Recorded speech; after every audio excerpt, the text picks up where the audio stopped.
think the first answer to that is clearly that this was a study that was national in scope, so it wasn't intended to be a local measure of meetings. But that said, there's an awful lot of metrics in the report that do allow you to get a sense of the magnitude that a meeting in your community or a meeting attendee in your community, the type of impact that they can have. Certainly, you can't diminish the value of being able to say the impact that a meeting or a series of attendees have on the overall economy. I think you still can benefit from that at the local level, but these are national numbers.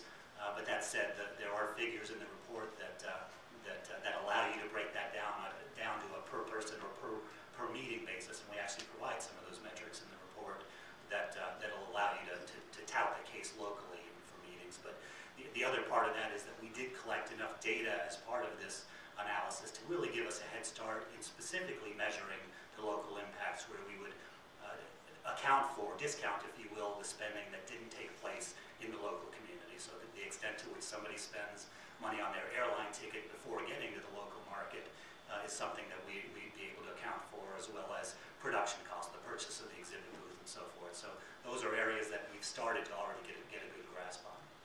Michael, do you want to add anything about how DMOs might use this national study? Sure.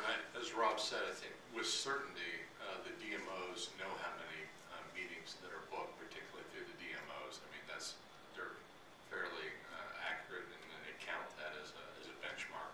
I think the new study sets a platform for communities to be able to use this information and extrapolate what the ROI is at the local level. And we're working with PwC and some other companies to allow DMOs to use the same model based on their output at the local level to get the ROI. And I would just add something Rob said earlier that's sort of related to this. If you ask, I think probably anybody sitting up here over the last 20 or 25 years, how many meetings are held in the United States, it would be like somebody asking how many stars are out tonight. We all had an anecdotal piece of information that we shared. Now we have a definitive number that we know there's 1.8 million meetings in the United States that create 1.7 million jobs. So as that translates down at the national level to the local